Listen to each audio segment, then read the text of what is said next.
Sou Jó, e esta é a minha história. Eu era o homem mais rico entre todos do Oriente. Vivendo na terra de Uz, eu possuía 7.000 ovelhas, 3.000 camelos, 500 juntas de bois, 500 jumentos e servos para comandar. Eu também fui abençoado com 7 filhos e 3 filhas.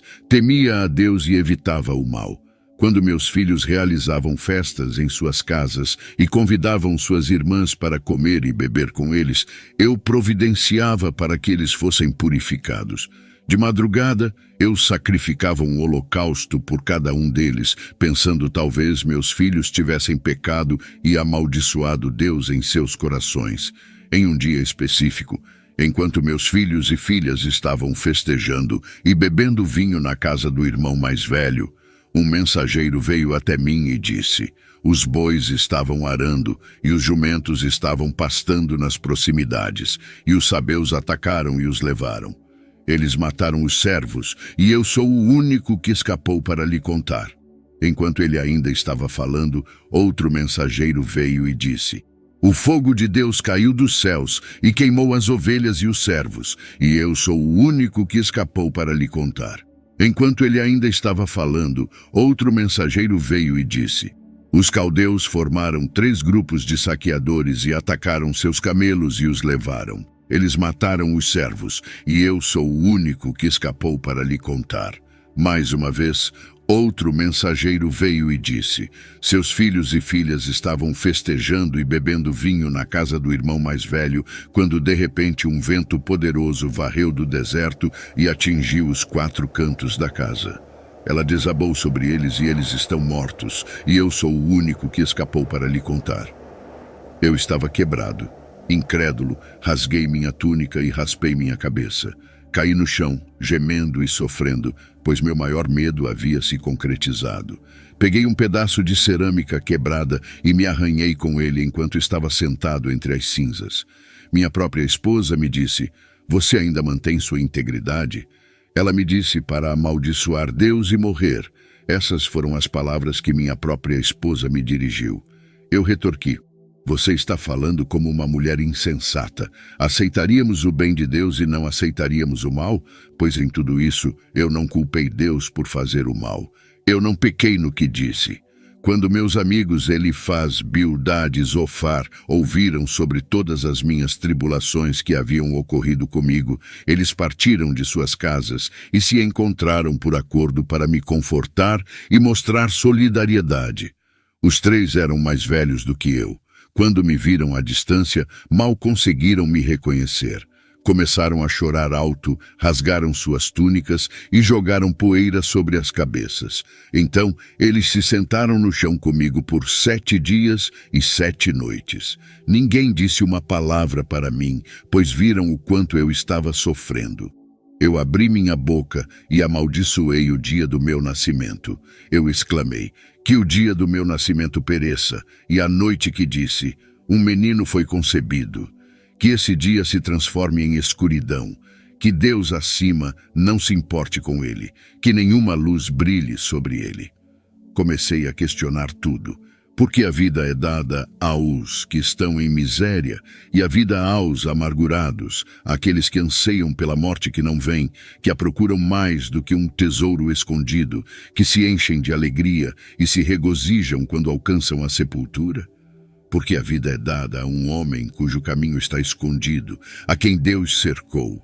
Minha comida diária se tornou suspiros e gemidos como água. O que eu temia aconteceu. O que eu temia aconteceu comigo. Eu não tinha paz nem tranquilidade. Eu não tinha descanso, apenas turbulência. Meu espírito estava quebrado. Meus dias foram encurtados. O túmulo me aguardava. Os zombadores me cercavam. Meus olhos tinham que encarar sua hostilidade. Eu orei: dê-me, ó Deus, o penhor que você exige. Quem mais colocará segurança por mim? Meus olhos se tornaram embaçados de tristeza. Todo o meu corpo era apenas uma sombra. Eu disse: meus dias passaram, meus planos foram despedaçados. Meus 3 amigos, Elifaz, Bildade e Zofar, me consolaram. Assim como todos os amigos, eles tinham a intenção de me fortalecer em meu sofrimento.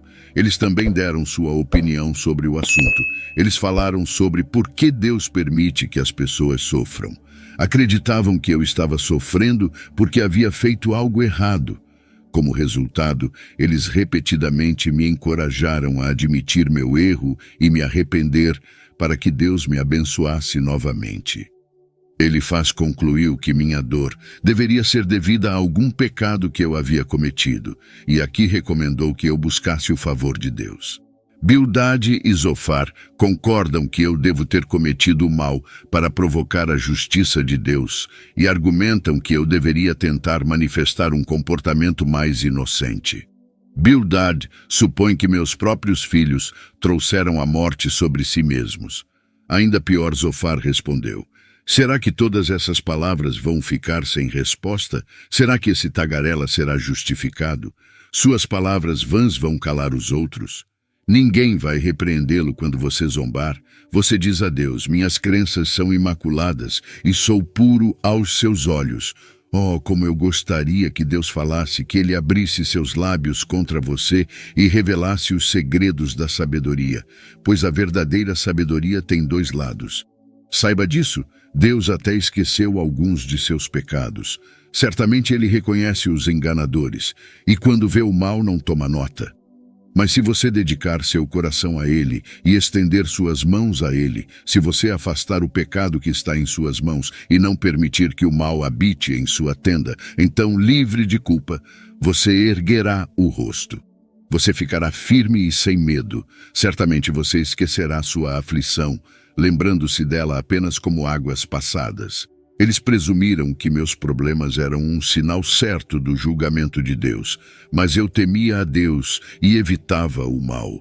Em certo ponto fiquei cansado deles. Eu disse a eles: sem dúvida vocês são as únicas pessoas que importam, e a sabedoria morrerá com vocês. Mas eu também tenho uma mente. Não sou inferior a vocês. Quem não sabe todas essas coisas? Eu me tornei motivo de zombaria para meus amigos, embora tenha clamado a Deus e Ele tenha respondido, um mero motivo de zombaria, embora fosse justo e íntegro. Mas eu desejo falar com o Todo-Poderoso e argumentar meu caso com Deus. No entanto, vocês me caluniam com mentiras. Vocês são médicos inúteis, todos vocês, se ao menos vocês se calassem completamente. Para vocês, isso seria sabedoria. Ouçam agora o meu argumento, escutem as súplicas dos meus lábios. Vocês falarão perversamente em nome de Deus? Vocês falarão falsamente por Ele? Vocês mostrarão parcialidade a seu favor? Vocês argumentarão o caso de Deus? Será que isso sairia bem se Ele os examinasse? Vocês poderiam enganá-lo como enganariam um mortal? Certamente Ele os chamaria à responsabilidade se mostrassem parcialidade em segredo. Não seria o esplendor dele que os aterrorizaria. Não cairia o temor dele sobre vocês. Ainda que ele me mate, esperarei nele. Com certeza defenderei meus caminhos diante dele. Na verdade, isso se voltará para minha libertação, pois nenhuma pessoa ímpia ousaria comparecer diante dele. Agora que preparei meu caso, sei que serei justificado. Alguém pode me acusar? Se assim for, ficarei em silêncio e morrerei. Apenas conceda-me estas duas coisas, Deus, e então não me esconderei de você. Afaste sua mão de mim e pare de me assustar com seus terrores. Então me chame, e eu responderei, ou deixe-me falar, e você me responderá. Quantos erros e pecados cometi! Eu estava pronto para encarar Deus.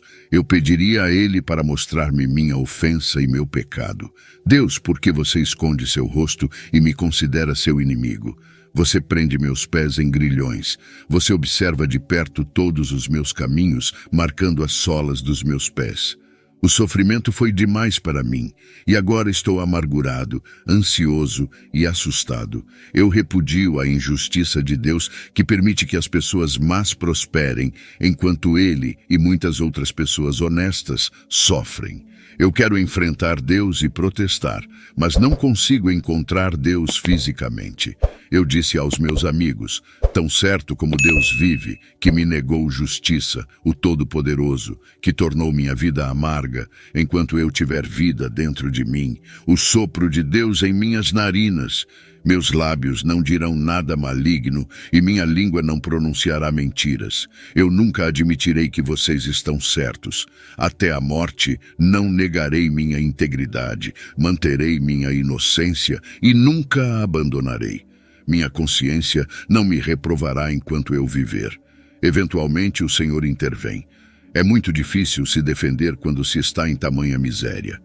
Qual foi a minha maior dor? Foi física. Eu estava coberto de feridas da cabeça aos pés, cansado e exausto, e com uma dor excruciante. Minha dor era social. Por causa da minha aparência física e do fato de que a comunidade local estava ciente da minha tragédia recente, me tornei um pária social. As pessoas passavam do outro lado da rua em vez de conversar comigo, pois eu estava sentado no monte de cinzas no final da aldeia. Até os adolescentes riam de mim. Minha dor também era mental. Eu enfrentava a dor mental de não saber por que essas coisas angustiantes estavam acontecendo comigo, especialmente porque parecia que não havia nada em meu passado que apontasse para isso. Minha dor também era espiritual. Minha angústia espiritual era muito pior do que qualquer outra, pois eu me sentia separado de Deus. Esta foi a verdadeira, a mais excruciante dor. O sofrimento é muito mais agonizante quando acreditamos que Deus está distante e desinteressado. No entanto, quando finalmente pude falar com Deus, as coisas não saíram como planejado. Durante meus discursos, 36 vezes, pedi a Deus para falar comigo. Agora recebi meu desejo. O Senhor então falou comigo.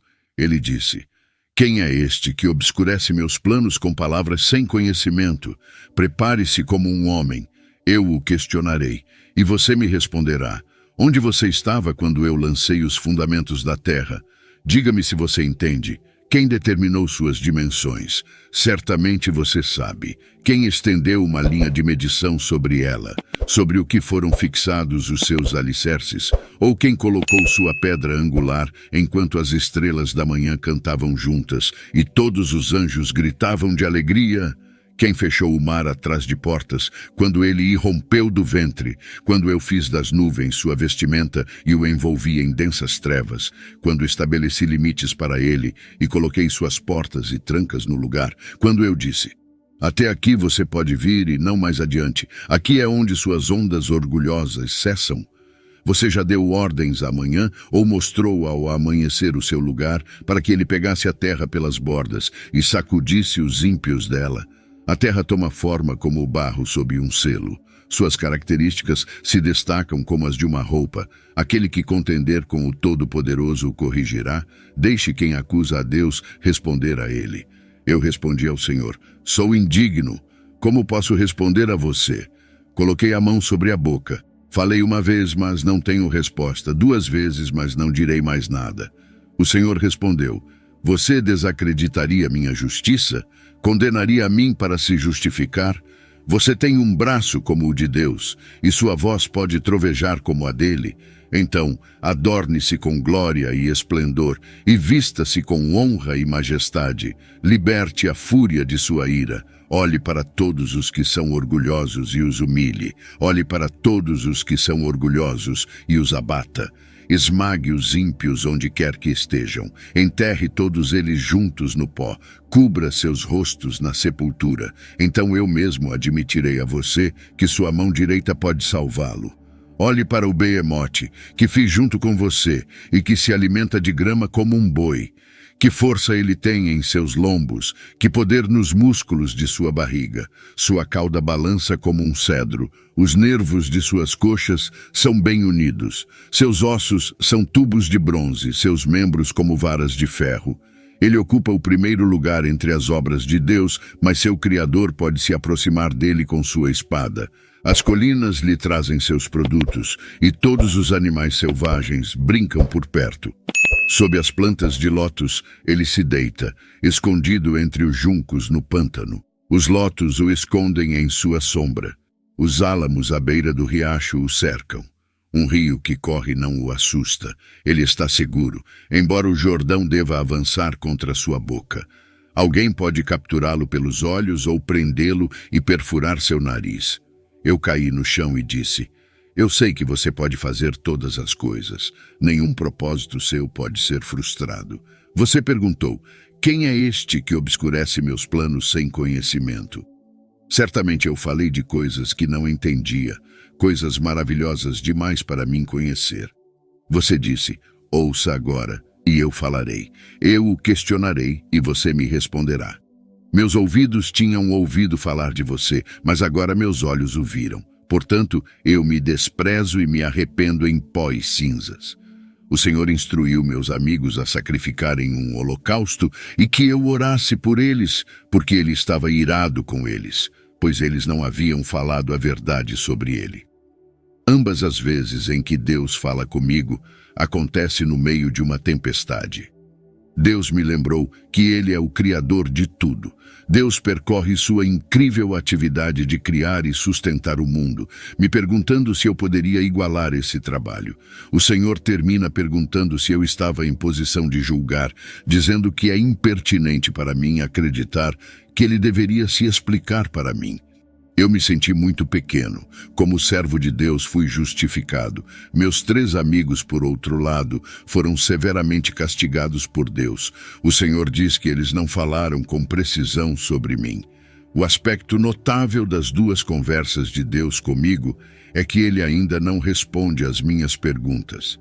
Eu orei por meus amigos, e o Senhor restaurou minha fortuna e me deu o dobro do que eu tinha antes. Todos os meus irmãos e irmãs e todos que me conheciam antes vieram e comeram comigo em minha casa. Eles me confortaram e consolaram, e cada um me deu uma moeda de prata e um anel de ouro. O Senhor abençoou a última parte da minha vida mais do que a primeira. Eu tinha 14.000 ovelhas, 6.000 camelos, 1.000 juntas de bois e 1.000 jumentos. Espero que tenha aprendido sobre esta história. Deus abençoe sua vida. Se você ainda não aceitou Jesus como seu Salvador, ainda há tempo. Deixe nos comentários a sua opinião e lembre-se de respeitar a opinião dos outros. Se você gostou do vídeo, não esqueça de dar like e se inscrever no canal.